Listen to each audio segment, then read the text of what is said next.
He just wanted to cash a check. But when the teller saw his ID, she laughed. "Fake veteran," she said. Others joined in. He said nothing, just stood there, quietly humiliated. 10 minutes later, the door opened, and the man who walked in didn't say much either. He just showed a badge and asked one question: "Who touched my sergeant?" Before you scroll, stay.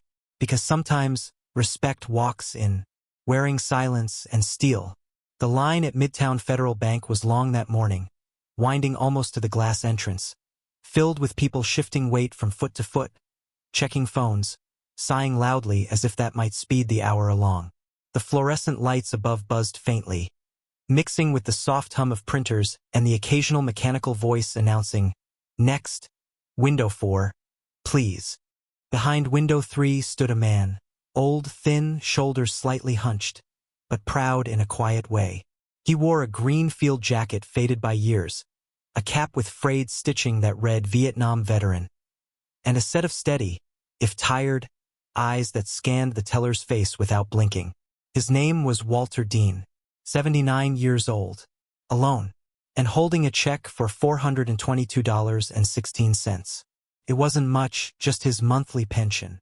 A check from a government that had forgotten him more times than he could count, but still delivered the bare minimum like clockwork. Walter was patient. He always had been. He'd waded through worse lines in jungles and airports, through bureaucracy and battlefield orders that didn't make sense but were followed anyway. So today, when the teller, a young woman named Cassie barely into her 20s, gave him a once-over and squinted at his ID, he didn't flinch. But then she laughed. "You made this yourself?" she said, holding the veteran card between two fingers like it was dirty. "Looks like something from a Halloween store." The people around her giggled. One of the guards by the door raised an eyebrow but didn't move. Walter looked at her, said nothing, just stood there waiting. Cassie turned to her colleague at the next window, a guy with too much gel in his hair and not enough backbone. "Check this out, Kyle," she said. "We got a real Rambo here." Kyle laughed. "We should call the VA. Maybe they're missing a patient." Walter's hand trembled slightly as he tucked his check back into the envelope. But still, he didn't speak, didn't argue. Because when you've seen people die next to you for reasons that no longer matter, you stop wasting breath on proving who you are to people who don't care. Cassie leaned closer. "Sir, we're gonna need a second form of ID. Something real." "That is real," Walter said quietly. "That card's been with me since 1979. "Right?" she said, smirking. "And I'm the Queen of England." Behind him, someone in line mumbled, "Come on, man. Just let the girl do her job." Another voice, louder, added, "He probably thinks that Cap gives him a discount." Walter slowly turned, scanning the faces behind him. Not one looked friendly. Not one looked like they'd stand up for him. He nodded, half to himself, and stepped away from the counter. No scene, no protest, just quiet retreat. He moved toward a side bench, the old bones in his knees clicking with each step. He reached down to gather the papers that had slipped from his envelope. Discharge forms, faded documents, a photo of a young man in jungle fatigues holding a rifle too big for his frame.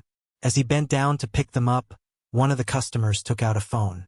The soft, sarcastic tone of someone recording a funny moment. "Yo, check this out. Grandpa's having a war flashback." Laughter. The phone camera hovered. A red recording dot blinked. Walter straightened up, slowly.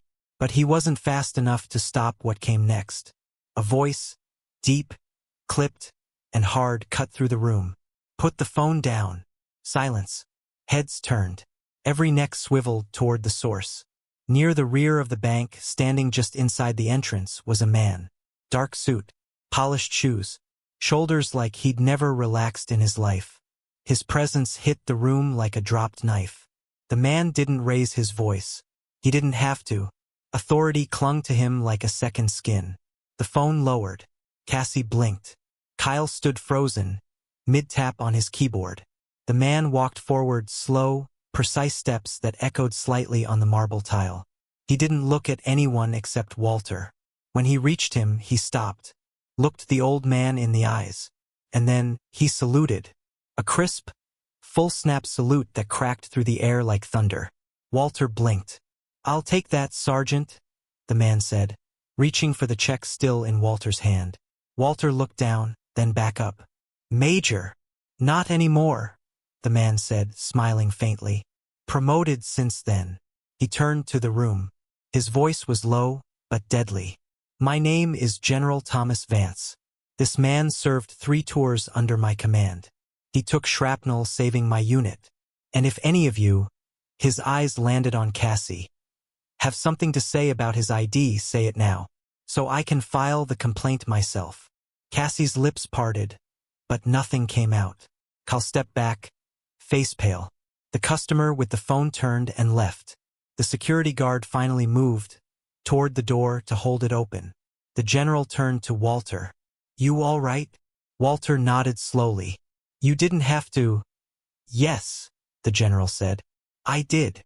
And with that, he handed the check to the manager, who had just arrived, breathless, from the back office, and said only one thing: "Cash it. Now." General Thomas Vance didn't flinch as the bank doors closed behind them. He moved through the street with that unmistakable calm, the kind that comes from decades of being obeyed, of surviving places where hesitation got you killed. Beside him, Walter Dean clutched the now-cashed check and the old documents that had scattered on the floor, walking slower, smaller somehow, though not weaker. They didn't speak for the first block. Words weren't necessary. Not between men like them. Walter finally broke the silence. "You didn't have to do that." Vance kept walking. "Yes, I did. You could have just pulled me aside. Let the rest of them stew in their ignorance." "That wasn't the point," Vance said. "You stood your ground and they laughed.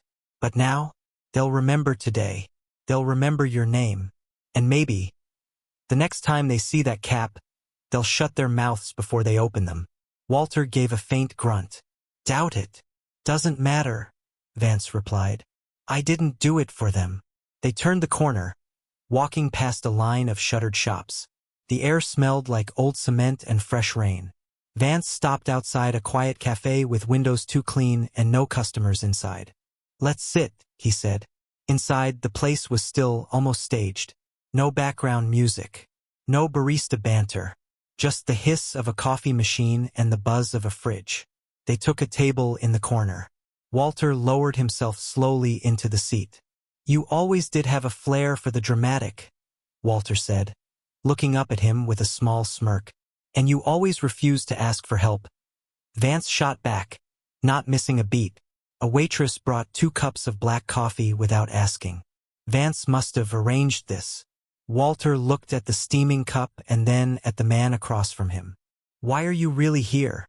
Vance's expression changed. "I wasn't in the area, Walt. I was looking for you." Walter tensed. "What for?" "There's a file," Vance said. "One you were never supposed to see. Or remember." Walter blinked. "I've been out of the loop for decades." "I know. That's why you're alive. Most of the others aren't." Walter leaned forward. "You're not talking about old missions. You're talking about the thing in Laos." Vance nodded once. "Operation Dust Lantern." Walter's breath caught.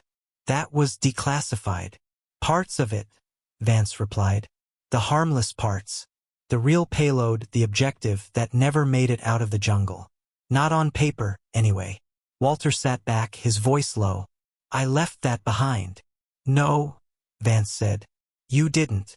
He reached into his coat and pulled out a sealed envelope. Thicker than normal, worn at the corners, military-grade wax seal still intact.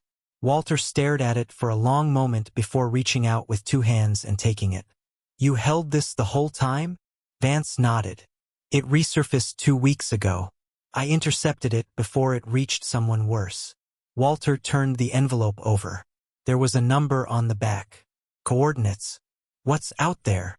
Vance's voice dropped. "Whatever we found in that village. Whatever they tried to bury in the airfield fire. And the reason someone, right now, is killing anyone whose name appears in connection with it." Walter shook his head slowly. "You think they're coming for me?" "I don't think, Walt. I know. They already came for Lewis, Morrison, Patel. All gone. All labeled as natural causes or accidents. You're next. That bank scene? It wasn't coincidence. Walter's jaw tightened. You're saying someone sent those kids to humiliate me? No. I'm saying someone's watching you, waiting to see how much you remember. And when you don't look like a threat, they'll come quietly. Walter took a long sip of coffee. Well, he said, voice gravel thick. Maybe it's time I remembered a few things. Vance didn't smile. He didn't need to. Walter's answer was enough. We leave tonight, the general said. Walter looked down at the envelope again. This time he didn't see paper. He saw the jungle, the screaming, the silence, and something buried deep in the earth that no one had ever dared to dig up again. Until now, the motel Vance chose wasn't listed online. No signage, no front desk. Just a keypad lock and a gravel lot that crunched under your boots like brittle bones. Room 5 had blackout curtains, 2 chairs, and a silence that felt intentional. It was the kind of place built for conversations that don't make it into reports. Walter sat on the edge of the bed, the envelope in his lap like it might explode if opened too fast. Vance stood by the window, arms crossed, eyes on the parking lot. Always watching, always ready. Go on, he said, not turning. Walter peeled the wax seal slowly, carefully.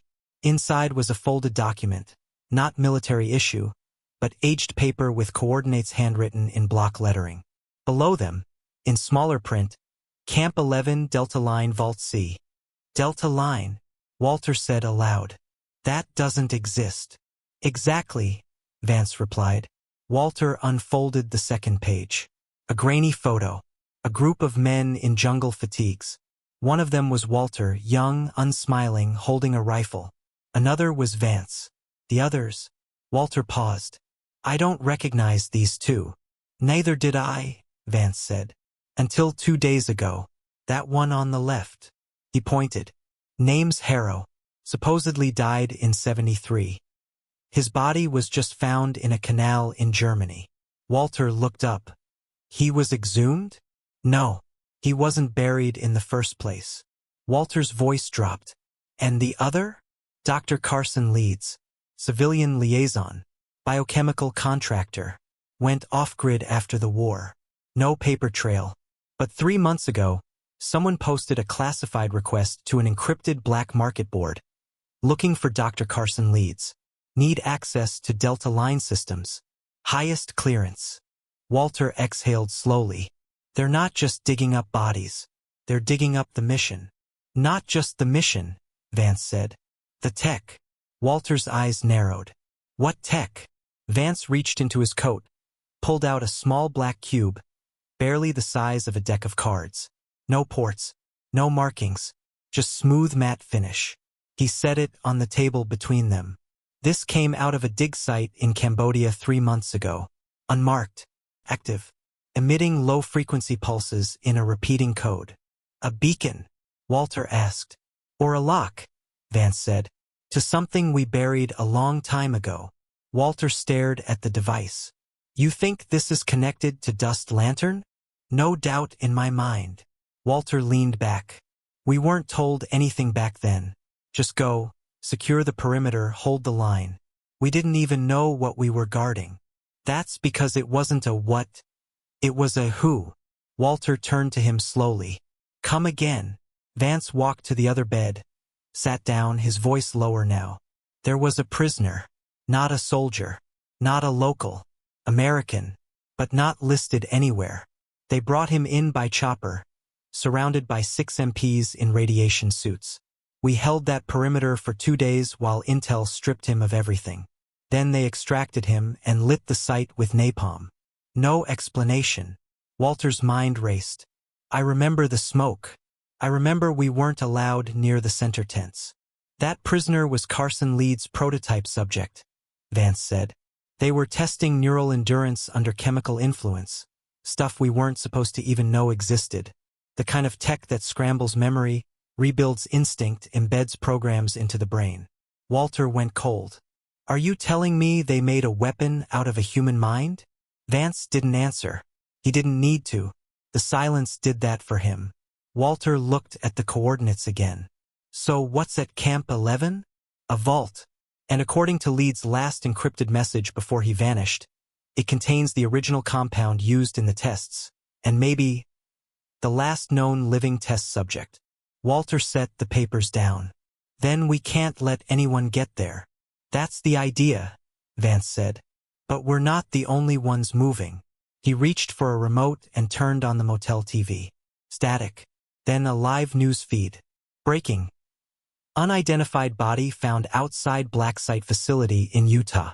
Sources suspect former military involvement. No official comment. Walter felt his chest tighten. That's Granger, he said. He was in our evac team. I thought he'd gone into teaching. He did, Vance replied. And then someone made sure he wouldn't talk. Walter looked down at the photo again. The jungle. The faces. The things left unsaid. Then he looked at the cube on the table, now faintly pulsing again. Whoever's digging this up, he said, isn't just trying to rewrite history. Vance nodded. They're trying to finish what Dust Lantern started. They drove through the desert in silence. No GPS. No phones. Just an old map traced from memory and an internal compass sharpened by decades of war, betrayal, and missions that were never supposed to happen. Camp 11 wasn't on any record, and that was the point. Built during the last days of the Cold War and buried under layers of misdirection, it was the kind of place designed to vanish long before it was built.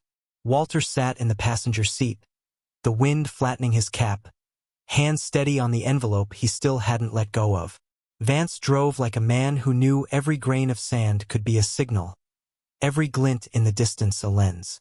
You sure this is the right canyon? Walter asked. Positive, Vance replied. See that ridge? 5 degrees off true north. Same as the old sat map. Camp 11 sits inside the rock. You'd never spot it unless you knew what to look for. The road narrowed to a dry path between jagged cliffs. Then it disappeared altogether. They stopped. The last 100 yards they went on foot. Heat radiated off the stone. The silence was oppressive, like the world held its breath here. Vance knelt near a wall of fractured rock and pulled back a patch of synthetic camo netting. Beneath it, a steel door with a palm print reader so old it looked prehistoric. No power, Walter said. Doesn't need it, Vance answered, producing a hardened satchel from his pack. Inside was a slim power core and a modified Neuralink bypass, field tech from a time when you didn't wait for permission. He plugged it in. The light blinked red, then green. The door unlatched with a low mechanical groan. The air that spilled out was cold. Dead. They entered slowly. The corridor was narrow, low-ceilinged, lined with outdated radiation warnings and rusted locker tags. Every step echoed like it didn't belong. A rat scurried past, blind from years of darkness. Walter coughed. Place smells like guilt. Vance didn't reply. At the end of the corridor stood another door. Bigger. Marked, Vault C. Authorized personnel only, Level 5. It was open. Someone had been here first. The door's frame was scorched. Inside, the vault wasn't a room, it was a lab. Half collapsed. Console lights flickered weakly. A shattered isolation pod lay in the center. Glass cracked from inside. Walter stepped in and froze. There, painted across the far wall in something dry and brown. They forgot me. Vance scanned the room. Signs of a breach, probably within the last 72 hours. But whoever was here, they weren't trying to steal. They were trying to erase. Walter moved to a desk, overturned papers, picked up a photo half-burned. It showed a man, pale, gaunt, wired with sensors. His eyes were wild, empty, and yet something in them looked familiar. This him? Walter asked. Vance nodded. The subject, codenamed Sable, never confirmed dead. The official report said he decomposed due to exposure. Now we know that was a lie. Walter whispered. They never meant to let him out. No, Vance said, pointing to the broken pod. But he got out anyway. A sudden static buzzed through their comms. Then a voice, female, mechanical. Access logged. Unauthorized presence. Echo protocol initiated. Walter turned to Vance. What the hell is Echo Protocol? Vance looked grim. It means we're not alone. A mechanical were echoed from the corridor. Motion sensors blinked to life. From the shadows stepped a drone. Matte black, tripod legs, no markings. But its posture wasn't search and rescue. It was hunter mode. Vance pulled Walter behind the overturned console. The drone fired. A silent burst that melted a hole through steel where Walter had just stood. We've got 30 seconds before backup hits, Vance growled. Walter pulled a smoke grenade from Vance's pack. Muscle memory, not hesitation, and tossed it down the hallway. The drone recalibrated. Visibility dropped. Vance took the shot. The explosion echoed like thunder in the dead corridor. The drone collapsed, twitching. Come on, Vance shouted. That was just recon. They ran back through the vault, retracing steps, but something had changed. The door they came through was closing. Vance lunged, jammed his boot in just in time, forced it open. They burst into sunlight, lungs gasping for clean air. Behind them, the door sealed again, locking everything inside. But Walter wasn't focused on that. He held something in his hand, a flash drive he'd grabbed from the broken console at the last second. Got it, he wheezed. What is it? Vance asked. Walter stared at it. I don't know, but it was under a file marked Sable Alpha Live. They locked eyes. If Sable was alive, then the war they thought they'd buried had just begun. The safe house was a storage unit on the outskirts of Reno, disguised as a repossessed auction lot but wired with enough shielding to stop a small EMP. Vance had secured it years ago for reasons he hoped he'd never need. Now it was the only place left where they could plug in the flash drive without alerting the kind of eyes that never blinked. Walter sat at the old terminal as Vance stood guard at the steel door, one eye on the horizon, the other on his watch. Time wasn't on their side. The drone encounter at Camp 11 had proven one thing. Someone was still monitoring the vault, and someone knew they had been there. The screen flickered to life. The drive hummed. Then folders appeared, thousands. Most were corrupt. Some were encrypted with ancient DoD ciphers. But one file pulsed in red at the top. Sable Alpha Live. Walter clicked it. The screen went black for 2 seconds. Then a video feed began. Grainy. Time-stamped only a week prior. A body strapped to a table. Thin. Gaunt. Hair matted. For lines in both arms. Heart rate monitor steady, too steady. The face was obscured by a mask. But the eyes stared directly into the camera. A voice, distorted, filtered through layers of interference, spoke. If you're watching this, it means they've failed to kill me again. Vance stepped forward. The voice continued. My name was Raymond Hale. Once. Before they stripped it away. Before they rewrote everything. Walter inhaled sharply. Raymond Hale. He was one of ours. Vance nodded slowly. Psych Ops. Transferred out in 71. Then disappeared. The video crackled again. They told me I was protecting the country. That the tests were necessary. Then they buried me with the results. But I lived. And I remember everything. The camera tilted. Now showing schematics. Coordinates. A map overlay of a warehouse in Detroit marked Black Echo, Phase 3. The voice dropped to a whisper. They made me forget once. They tried again. But now, I've become what they feared most. I'm awake. I'm mobile. And I'm coming home. The feed ended. The screen blinked. Then a line of code scrolled across. Echo Protocol active. Silence. Vance turned away, jaw locked. He's not just alive. He's online. Walter whispered. And he knows how to reach us. They sat in silence. The weight of what they'd just seen pressing in like a vice. The man they thought dead, forgotten in a sealed vault, was alive, self-aware, and somehow still wired into the systems that were meant to erase him. And now he was broadcasting. What the hell is Black Echo? Walter asked. Vance opened his duffel, pulled out a printed document, one of the few left in hard copy from his archives. He laid it on the table. Top secret. Watermarked. Redacted so heavily it looked like it had been censored by fire.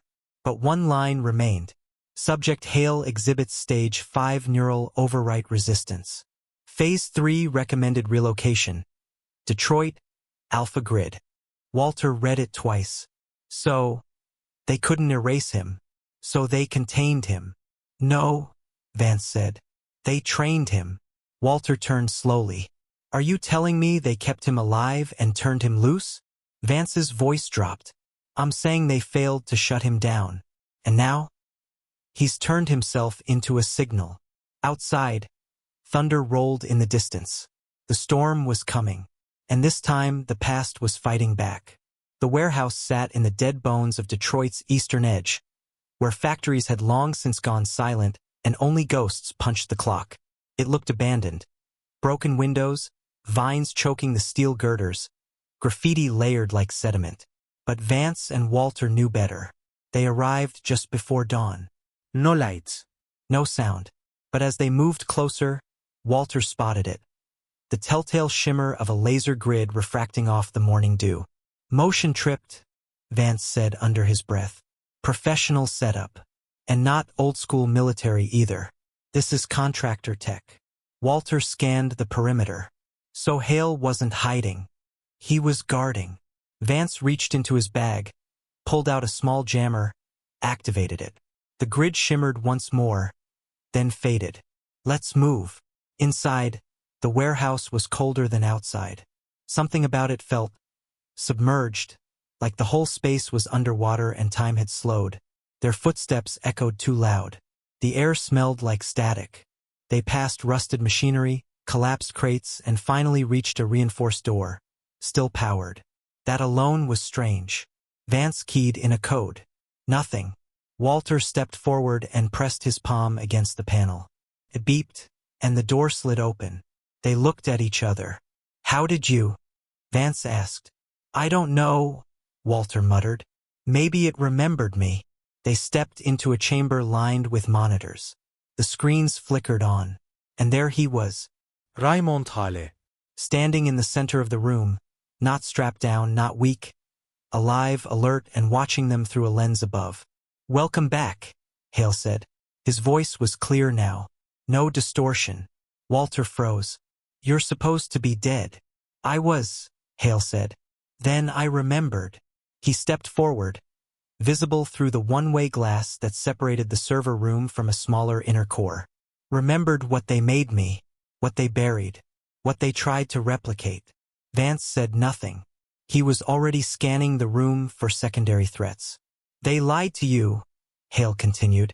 They said I was a weapon gone rogue. I wasn't. I was the prototype they couldn't control. Walter's fists clenched.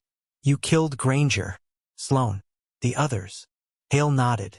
Not all of them, just the ones who tried to activate me again. Vance stepped closer to the glass. So what is this? A warning? No, Hale said. It's an invitation. He tapped a console. The side screen lit up. Live surveillance footage of Walter's old apartment. 2 men in tactical gear were inside, ransacking. Why? Walter whispered. Because you still have the key, Hale said. Vance drew his weapon. This ends here. Hale smiled. General, I'm not locked in here with you. The lights snapped off. Gunfire. Smoke. And just like that, the trap was sprung. The lights were gone. Not flickering, dead. Walter dropped low, body moving on instinct older than reason. Somewhere beside him, Vance's boots scraped concrete, followed by the sharp, disciplined clicks of a weapon being drawn and readied. But they weren't alone in the dark. A mechanical hum filled the air, faint, high-pitched, like tinnitus from a memory you didn't know you had. Walter blinked, then blinked again. The shadows didn't feel right. They moved, shifted, bent. Suddenly, a flash, blinding, then silence. Walter opened his eyes. He was alone, but not in the warehouse. He stood in a jungle clearing, humid air, the buzz of insects, the distant whump-whump of helicopter blades. It wasn't real, couldn't be, but it smelled real. His boots crunched on dry leaves. The M16 in his hands weighed the same it had in 1972. His heart raced. What the hell is this? A voice whispered through the trees. Memory conditioning. Layer 3. Welcome home, Sergeant Dean. Walter turned, saw movement in the bush. A silhouette of a man, limping, bloodied. It was Granger. Help me, Granger said. Walter stepped forward, hesitating. No, he muttered. You're dead. Granger smiled. His eyes flickered, not human. Projection. You watched me die. You watched all of us die. The sky above bent, literally bent, like a digital dome warping inward. The jungle folded like a curtain being pulled down. Now he was in a hospital. Clean, white, a mirror in front of him. Except the face looking back wasn't his. It was Hale. A version of Hale. Strapped to a table, eyes open, mouth gagged, electrodes pulsing on his temples. And behind the glass, Walter, watching. No, Walter whispered. A voice in the room spoke again. You authorized the transfer. You signed off on the testing. You are not the victim. Walter staggered back. The walls shattered like glass. And then real light returned. He was on the floor of the warehouse again, gasping, soaked in sweat. Vance was beside him, eyes wide. Walt, breathe. Walter blinked hard. What just happened? Neural loop, Vance said. You were triggered. Walter sat up. I saw Granger, then Hale. Then, he looked down at his own hands, shaking. Vance didn't speak for a moment. Then, they didn't just experiment on Hale. Walter turned to him, heart sinking. What are you saying? Vance looked at him carefully. I'm saying, maybe you weren't just guarding the vault. Walter shook his head. No. I wasn't part of that. But in his chest, something cracked. Because the jungle had felt too real. The signature on that clipboard, the one in the memory, had looked a lot like his. The silence inside the warehouse now felt heavier than any gunfire. Walter sat hunched near the broken console, his hands trembling not from fear, but from something worse, doubt.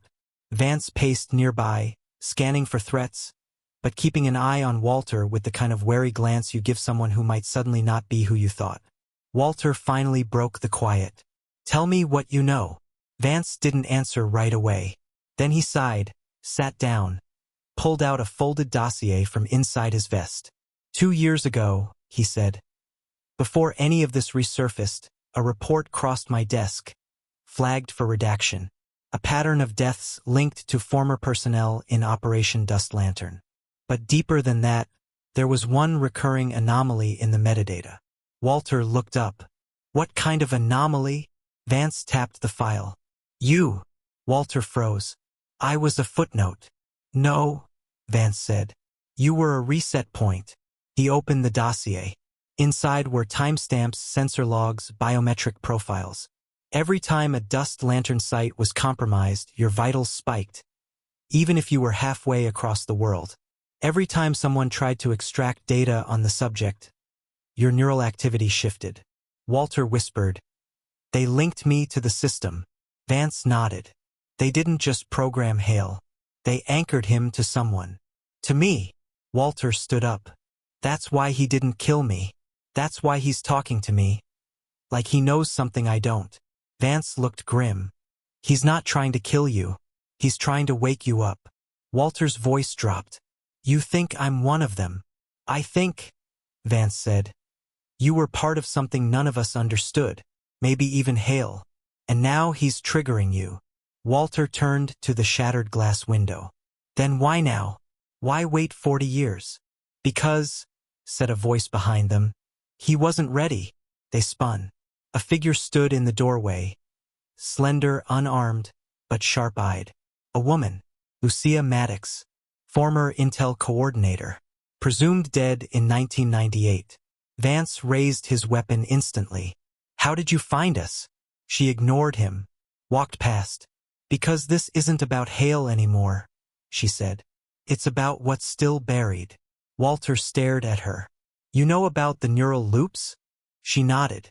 I designed them. Vance stepped between them. Why are you here?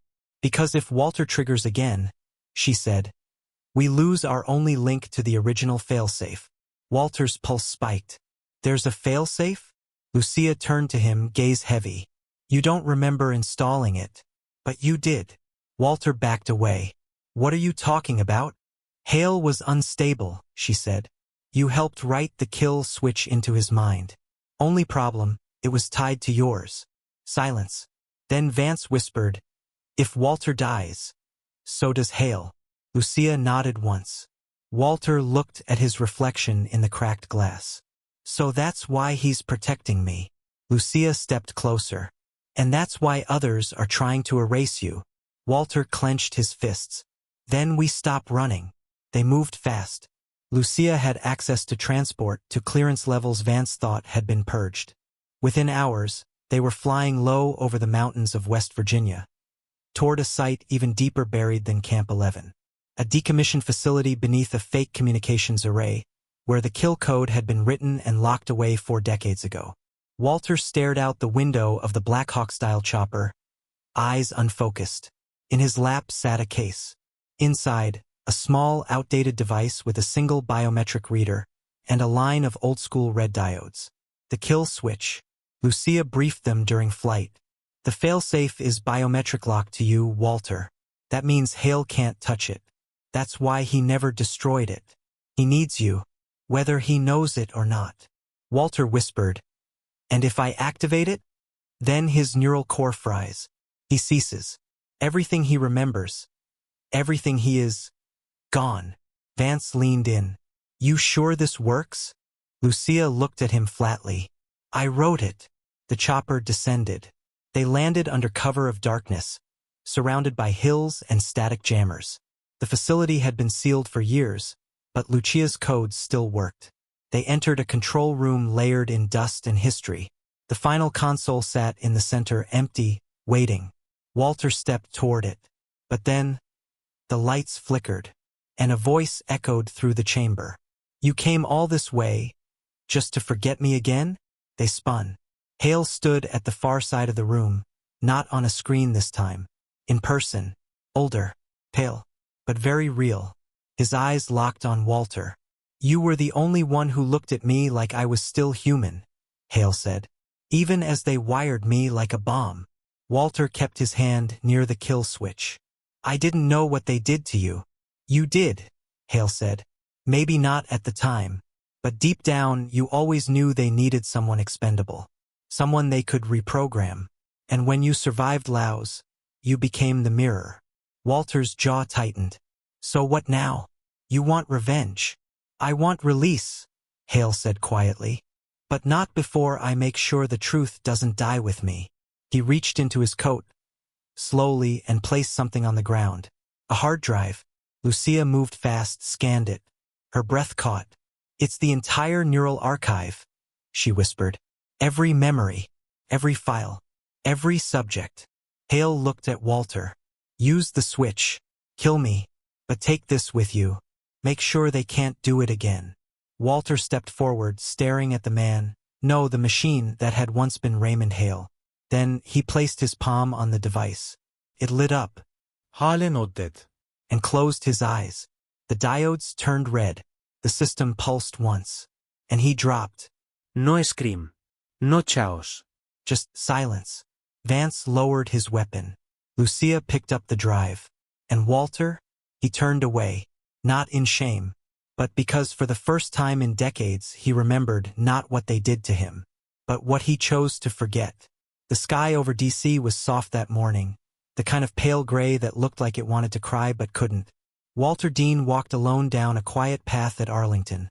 His coat collar turned up against the wind, the case in his hand heavier than it should have been. Inside it, everything. The drive Hale had left. The kill switch now dormant. The classified log of Operation Dust Lantern, not the sanitized version but the one no one was supposed to survive. He passed rows of headstones. Some he recognized. Most he didn't, but they all shared something with him now. He stopped at one. Unmarked, tucked beneath a tree. No flag, no family, just stone. Hale's name would never be carved here. Officially, he never existed. But Walter knelt beside it anyway, and whispered, You were more than a weapon. Behind him, a soft voice broke the silence. You going through with it? Vance stood nearby, arms crossed, watching him like always. Walter stood. Depends, he said. You still think the country's ready to hear the truth? Vance smirked. No, but maybe they should hear it anyway. They walked together to the curb, where a black sedan waited. Lucia stepped out, nodding once.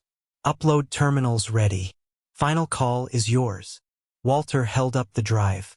This wasn't just data. It was proof. Proof that heroes had been erased. That monsters were made, not born.